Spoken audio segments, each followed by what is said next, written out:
If you want to change the world, start off by making your bed. If you make your bed every morning, you will have accomplished the first task of the day.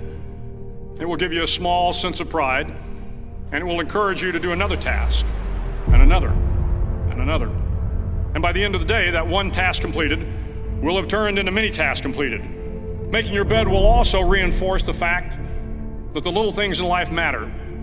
If you can't do the little things right, you'll never be able to do the big things right. And if by chance you have a miserable day, you will come home to a bed that is made, that you made. And a made bed gives you encouragement that tomorrow will be better. To pass SEAL training, there are a series of long swims that must be completed. One is the night swim. Before the swim, the instructors joyfully brief the students on all the species of sharks that inhabit the waters off San Clemente. They assure you, however, that no student has ever been eaten by a shark, at least not that they can remember. But you are also taught that if a shark begins to circle your position, stand your ground. Do not swim away. Do not act afraid.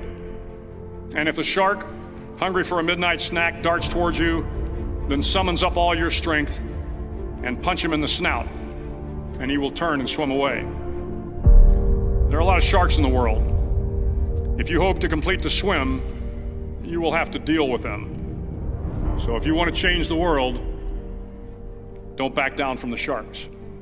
Over a few weeks of difficult training, my SEAL class, which started with 150 men, was down to just 42. There were now 6 boat crews of 7 men each. I was in the boat with the tall guys, but the best boat crew we had was made up of the little guys, the Munchkin crew, we called them. No one was over 5'5". The Munchkin boat crew had 1 American Indian, 1 African American, 1 Polish American, 1 Greek American, 1 Italian American, and 2 tough kids from the Midwest. They out-paddled, outran, and outswam all the other boat crews.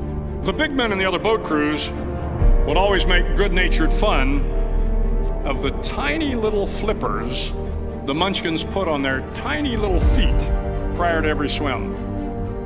But somehow these little guys from every corner of the nation and the world always had the last laugh, swimming faster than everyone and reaching the shore long before the rest of us. SEAL training was a great equalizer. Nothing mattered but your will to succeed, not your color, not your ethnic background, not your education, not your social status. If you want to change the world, measure a person by the size of their heart, not by the size of their flippers. The 9th week of training is referred to as Hell Week. It is 6 days of no sleep, constant physical and mental harassment, and 1 special day at the Mud Flats.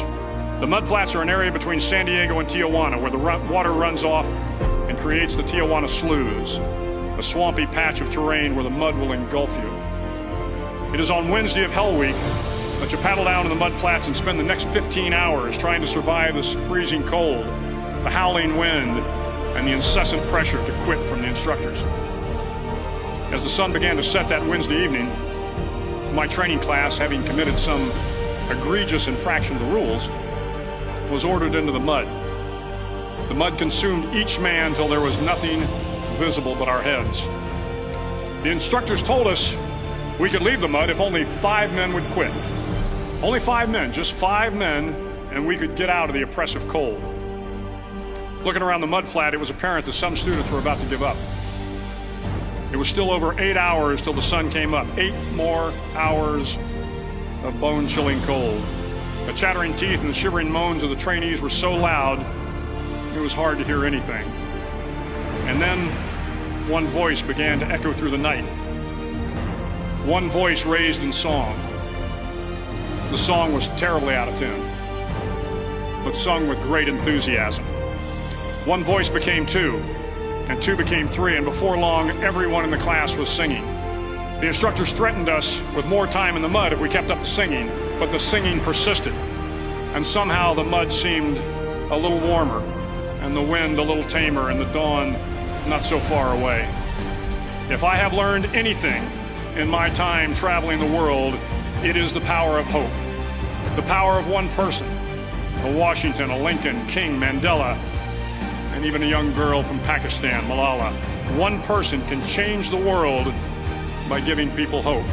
So if you want to change the world, start each day with a task completed. Find someone to help you through life. Respect everyone. Know that life is not fair and that you will fail often. But if you take some risks, step up when the times are the toughest, face down the bullies, lift up the downtrodden, and never, ever give up.